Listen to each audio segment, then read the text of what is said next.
Class 10th, subject science, lesson electric current. Now we discuss the factors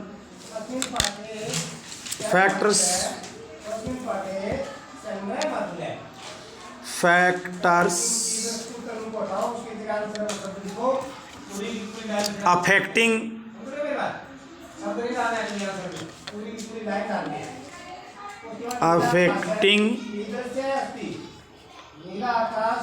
resistance of a conductor. Tense of a conductor.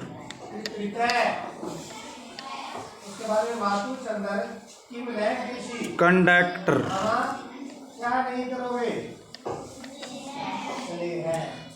Factor affecting resistant of a conductor. भी ऐसे कौन से factor हैं जो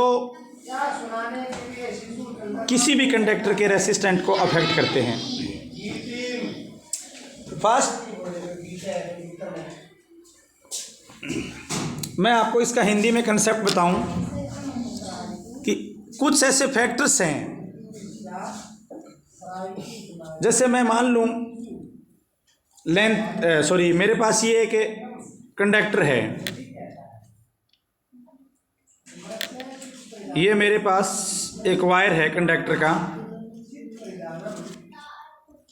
इसकी length मैंने L ले ली। अपने पास एक वायर है जिसकी लेंथ मैंने L ले ली है, और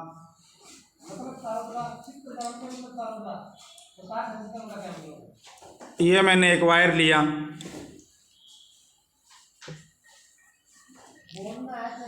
जिसकी लेंथ है वो L है,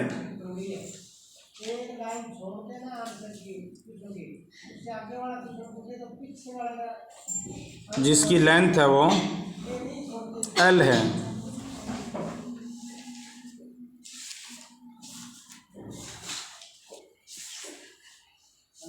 ये इसकी लेंथ L है, और ये इसकी मोटाई या क्रॉस सेक्शन एरिया है।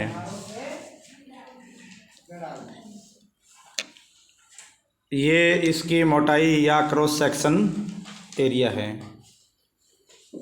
जिसको मैं A ले लूँ। तो अब अपने क्वेश्चन स्टार्ट करते हैं। फर्स्ट फैक्टर जो रेसिस्टेंट ऑफ ए कंडक्टर को इफेक्ट करता है वो है length.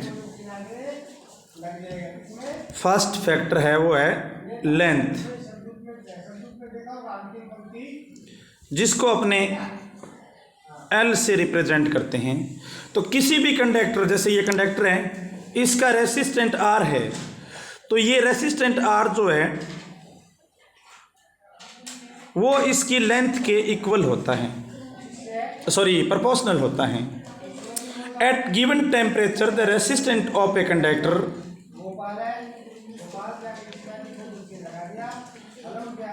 Of same cross section the resistant of a conductor is direct proportional to the length. यदि ये क्रॉस सेक्शन इसका सेम है तो इस मैटर का जो रेसिस्टेंट होगा वो इसकी लेंथ का प्रोपोर्शनल होगा। इट मीन्स ये हुआ कि यदि एक ही मीटर के अलग अलग वायर है, जैसे एक मीटर का ये वायर है और इसी मीटर का ये बड़ा वायर है, तो बच्चों इसका रेसिस्टेंट है वो ज़्यादा होगा। यानी resistant directly proportional to length. Resistant है वो लेंथ के साथ डायरेक्टली प्रोपोर्शनल होता है। तो उम्मीद है पहला फैक्टर आपको समझ में आया होगा। आप इसको ऐसे लिखोगे, the resistant of a conductor is directly proportional to length.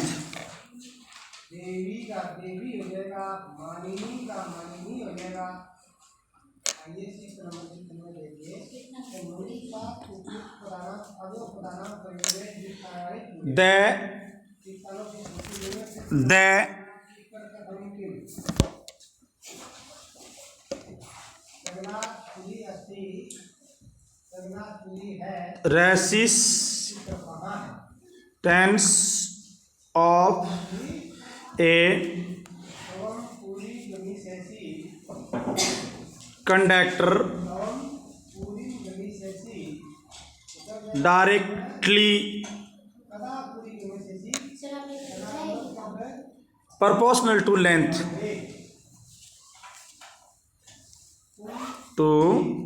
length ये मैंने लिखा है यहाँ।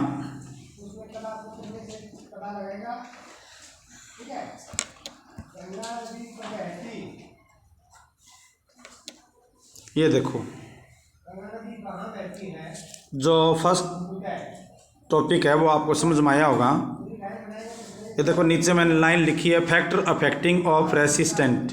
तो पहला जो फैक्टर है जो रेसिस्टेंट को अफेक्ट करता है वो directly proportional to its length. इसका मतलब हुआ कि यदि एक वायर जो गिवन मटेरियल आपको है उसकी सेम कंडीशन में है तो रेसिस्टेंट उस सेम कंडीशन में आप ये कहोगे कि रेसिस्टेंट उसकी लेंथ पर डिपेंड करेगा। यदि उसकी लेंथ कम होगी तो रेसिस्टेंट भी कम होगा, यदि उसकी लेंथ ज़्यादा होगी तो रेसिस्टेंट भी ज़्यादा होगा। तो ये फर्स्ट अफेक्टर हो गया। सेकंड जो अफेक्टर हैं वो क्रॉस सेक्शन है। सेकंड, ये तो फर्स्ट हो गया।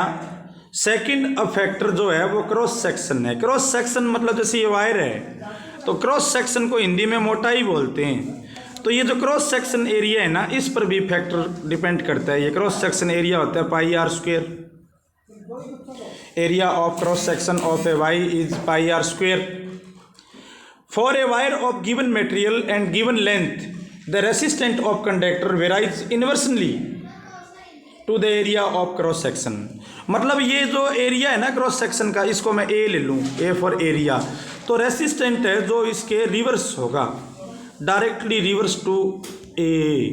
ये देखो सेकंड चीज ये होगी, यानी the resistant of conductor directly reverse to its cross section area.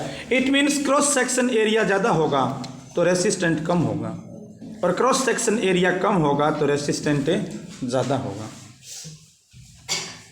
तो ये दो चीज़ें हैं जिन पर ये लागू होता है। आपको आपके सिलेबस के अनुसार केवल दो ही चीज़ें पढ़नी है। भी दो फैक्टर ऐसे हैं जिन पर रेसिस्टेंट है वो डिपेंड करता है। फर्स्ट ये है लेंथ पर, और सेकंड ये है एरिया पर। और भी फैक्टर है, टेम्परेचर है और है, इनको मैंने इग्नोर कर दिया है। तो आप डायरेक्ट ध्यान में रखो इसमें पर्सन कैसे आता है। पर्सन इसमें इस तरह से आएगा कि आपको जैसे एक पर्सन बना के दे दें कि एक वायर है, ये एक वायर है, ये एक वायर है, एक ये वायर है, तो इसका रेसिस्टेंट ज़्यादा होगा क्योंकि इसकी लेंथ ज़्यादा है। इसका रेसिस्टेंट है वो कम होगा क्योंकि इसकी लेंथ कम है। और दूसरा आपको कह दे कि ये वायर है और ये एक वायर है, सेम मीटर है दोनों, तो इसका रेसिस्टेंट कम होगा क्योंकि इसका क्रॉस सेक्शन एरिया ज़्यादा है और इसका क्रॉस सेक्शन एरिया कम है। बच्चे सोचते हैं कि what is cross section area. Cross section को हिंदी में अपने मोटाई बोलते हैं। क्रॉस सेक्शन को हिंदी में मोटाई कहा जाता है। तो किसी भी चीज़ की जो मोटाई है, जैसे अपने यहाँ वायर की ले रहे हैं तो वायर की जो मोटाई है ना उसका cross section area pi r square होगा। तो आप फाइनली एक्सक्लूसिव रिपीट करता हूँ कि resistant proportional to its length, second resistant reversely to its cross section area. Thank you.